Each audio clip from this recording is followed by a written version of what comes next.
Hepiniz yeni videomuza hoş geldiniz. Bugünkü videomuzda gördüğünüz gibi yenilenmiş yüzüyle Küvaht bizlerle birlikte.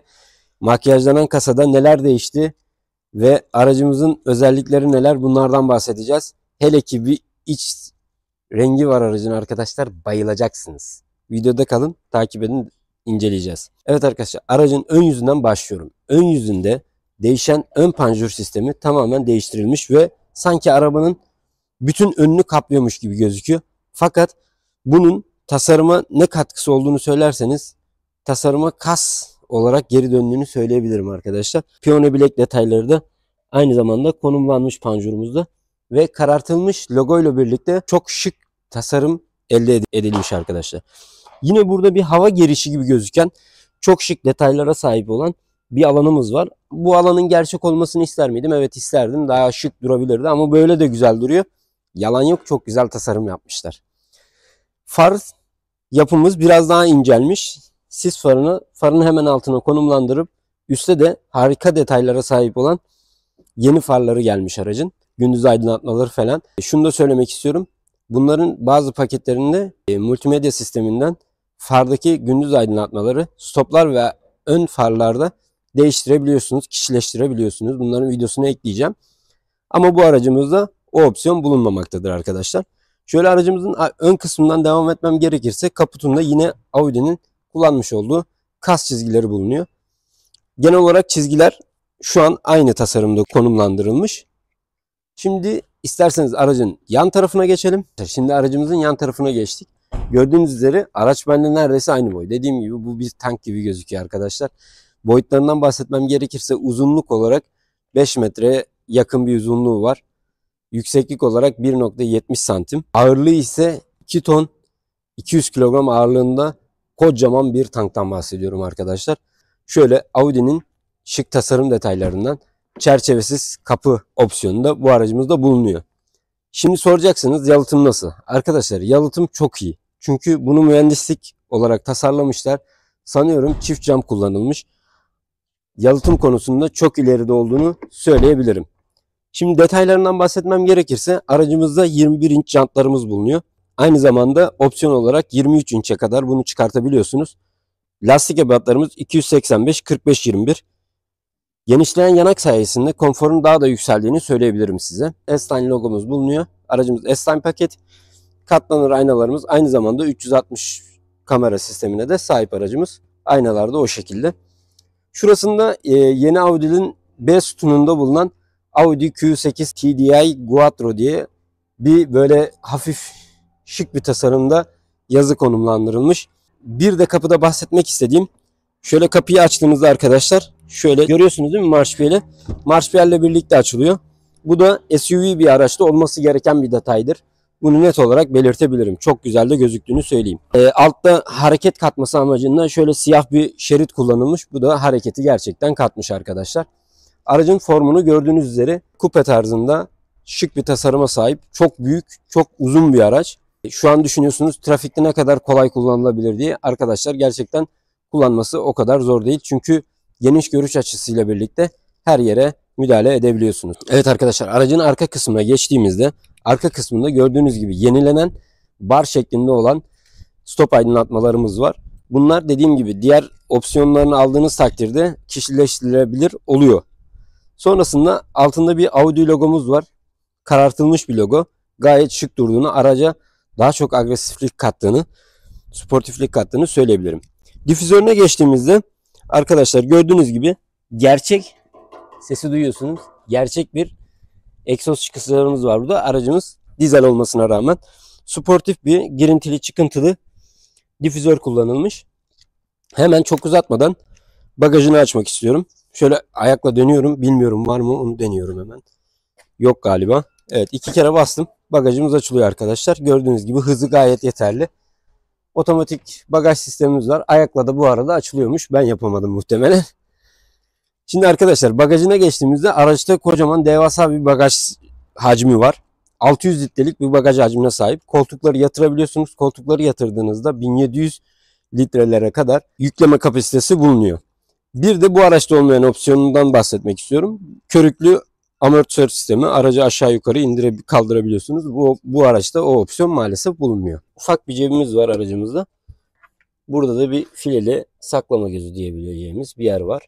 Şurada hemen iki tarafta da bulunan beyaz led aydınlatmaların uzunluğu. Aynı zamanda bu panzotta otomatik olarak bagajla birlikte açılıp kapanıyor arkadaşlar. Şöyle alt kısmına baktığımızda gördüğünüz gibi herhangi bir istepme yok. Tamir kitleri bulunuyor aracımızda ama bir bölmesi de saklama gözü de maalesef yok arkadaşlar. Bagajımız da bu kadardı.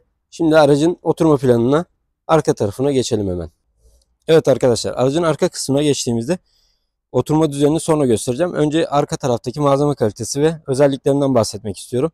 Şöyle geldiğimiz zaman gördüğünüz gibi Bank Bluetooth ses sistemi bulunuyor. Yine burada kocaman 1 litre şişenin sığabileceği şekilde büyüklükte bir cebimiz var. Gayet derin, hoş. Yine buraya kül tabağı kullanılmış. Artık kimler araçta sigara içmeye devam ediyor anlamıyorum ama yine de Audi bunu devam ettiriyor. Yine aynı bildiğiniz Audi kalitesinde yumuşak, niş, yumuşak, sert olmayan plastikler kullanılmış. Evet arkadaşlar, şimdi aracımızın iç hacmine geçtik. Şöyle size göstermem gerekirse arkadaşlar, şöyle kapımızı da açalım. Güneş geldi sizin yüzünüze. Evet arkadaşlar, arka tarafta gördüğünüz gibi hoş bir koltuk rengi bulunuyor aracın. Ön koltuklar bana göre ayarlı, misal. Örnek veriyorum. Gördüğünüz gibi 1.73 boyundayım ben. Dediğim gibi araba benden büyük. Bu kadar bir karış aşağı yukarı baş mesafesi bulunuyor. Diz mesafesi ise aşağı yukarı o da bir karış. Koltukların deseni, yapısı güzel görünüyor. Aynı zamanda buraya bir defter filesi de koymuşlar arkadaşlar. Aracımızda çakmaklık girişleri bulunuyor. Klima menfezleri de bu şekilde var. Ve B sütununda da minik hoparlörler yerleştirmişler. Bu da gayet hoş bir tasarım olduğunu söyleyebilirim arkadaşlar. Şurada aracın koltuğunu yatırabileceğimiz tuşlar bulunuyor. Şu şekilde koltukları yatırıp 1700 litrelere kadar bagaj hacmini çıkarabiliyorsunuz. Bu şekilde koltuklarımız yatıyor. Tekrar manuel olarak elimizle kaldırıyoruz koltukları arkadaşlar. Aynı zamanda koltukları ayarlayabiliyoruz da arkadaşlar. Şöyle ileriye geriye, hani öndeki gibi çok fazla olmasa da ayarlayabiliyoruz. Şöyle bardaklık tarafını açtığımızda minik, düz, kaliteli bir sisteme sahip. Şu şekilde bardaklıkları açılıyor arkadaşlar.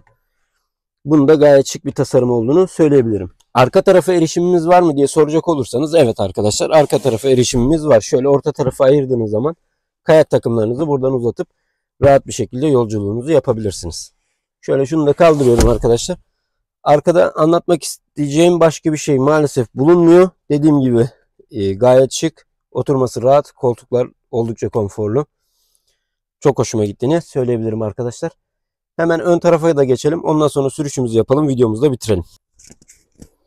Ön tarafına geçiyorum. Şöyle kapımızı açalım. Evet arkadaşlar. Yine burada muhteşem bir malzeme kalitesi ve hafızalı koltukların olduğunu da görebiliyorsunuz. Şöyle çocuk kilitleri Audi'nin en sevdiğim özelliklerinden biridir bu. Şu şekilde koltuk ayarlamalarını yapabiliyoruz. İleriye, geriye, aşağı, yukarı vesaire vesaire arkadaşlar. Şöyle gördüğünüz üzere kadran değiştirilmedi. Herhangi bir değişiklik yapılmadı arayüzünde vesaire. Sadece Amazon Multimedya'ya gömülü olarak geldiğini söyleyebilirim. Şöyle içinde göstermiş olayım. Burada bir bardaklık gözümüz var. Çok güzel gizlemişler bunu. Ama sürücü için çok kolay olmayabilir. Çünkü bu tarafta kaldığı için sürücü için çok kolay olmayacağını söyleyebilirim. Burada bir, evet, kol dayamamız daha var. Burayı açtığımızda burada bir kablosuz telefon şarjı görüyorsunuz. 2 tane Type-C girişimiz var. Burada da ufak bir bölmemiz var. Bunu neden derin yapmamışlar onu anlayamadım. Ama fark etmez, çok iyi duruyor. Bunda da kademeli olarak öne doğru çektiğinizde yukarı kalkıyor. Arkaya ittiğinizde yerine oturuyor arkadaşlar. Şöyle içini de göstermiş olalım arkadaşlar. Sonra oturma şeklini vesaire. Burada bir eşiğimiz var, onu da gösterelim. Evet arkadaşlar, şimdi aracımızın motorundan bahsetmem gerekirse burada 3 litrelik bir makine yatıyor arkadaşlar. 286 PS gücünde 600 Nm tork üreten minik bir canavar diyelim. Sürüş videosunda da göreceğiniz üzere bu araç gerçekten, bu motor bu aracı çekip getiriyor, yani sürükleyip getiriyor arkadaşlar. Evet arkadaşlar, aracımızın sürüş bölümüne geçmiş bulunmaktayız. Makyajlanmış Q8'in içinde adeta sanki havada yolculuk yapıyormuşsunuz gibi hissettiriyor araç. Çünkü gerçekten hani 5 metrelik bir araçtan bahsediyoruz. 1.70 boyunda, aynı zamanda 2 ton 200 kilogram ağırlığında bir araçtan bahsediyoruz sonuçta burada. O yüzden arkadaşlar, yani büyük bir şeyin içinde oturduğunuzu fark ediyorsunuz. Aynı zamanda da anlatmama gerek yok, lüks bir aracın içinde olduğunuz her halinizden belli oluyor. Çünkü rahatlık olarak koltukların rahatlığı, konforu, direksiyonun tutuşu, aynı zamanda verdiği his, bunlar bu yönde. Şöyle gaza hafiften basmak istiyorum. Şu an normal moddayız. Hatta şöyle konfor moda alıyorum aracımı. Hafiften gaza dokunacağım. Araç daha yeni, gördüğünüz gibi 346 kilometrede. Şöyle gaza basıyorum. 286 PS olmasına rağmen 600 Nm torkla beraber 2200 kilogram bir aracı rahat bir şekilde hareketlendirebiliyor. Aynı zamanda 0-100'de 6.1 fabrika verisi olarak görülmüş. Yani bakmayın bu kadar büyük olduğuna. Büyük olduğu kadar da hızlı bir araç diyebiliriz bunun için. Öyle dinamik modu almak istiyorum. Önümde de arabalar var. Şimdi şey yapmak istemiyorum. Araba da yeni. Evet. Gördüğünüz üzere makyajda hayalet ekranda ve multimedyada herhangi bir değişiklik yapılmadı. Ama bana sorarsanız, benim kendi fikrimi söylemem gerekirse, bu kadranı, bu multimedya sistemini ben çok beğeniyorum. Çünkü neden? Yani tamam, çok cafcaf falan yok ama gerçekten insana böyle iyi hisler veriyor. Hani kaliteli olduğunu gösteriyor. Bence o yönde düşüncelerim var benim. Çoğu insanda, yani bu araca binen insanlar da bu yönde o iyi hissettikleri için alıyorlardır diye düşünüyorum aracı. Yalıtım konusuna gelirsek arkadaşlar, şu ana kadar dışarıdan herhangi bir rüzgar sesi almıyorum. Sadece motorun biraz hırıltısını duyuyorum. O da sıkıntı değil zaten, yani o da olması gereken bir şey. Sonuçta büyük bir aracı çekiyor bu motor. Süspansiyon hakkında söylenecek bir şey bulamıyorum Audi için. Çünkü Audi gerçekten bu işi çok iyi yapıyor. Artık Audi'nin teknolojilerine, bazı teknolojilerine hiçbir araç daha yaklaşamadı diyebiliriz. Özellikle ışık sistemleri, far ve stop sistemleri Audi'de en kaliteli olduğunu düşündüğüm sistemlerdendir.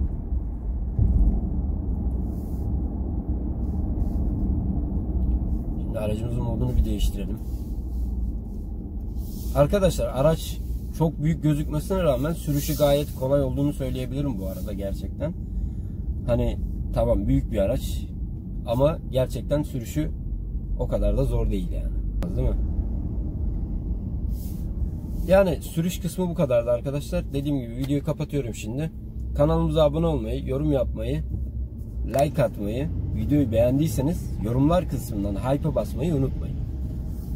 Böyle videoların devam etmesini istiyorsanız bizi takipte kalmaya devam edin arkadaşlar. Hoşça kalın.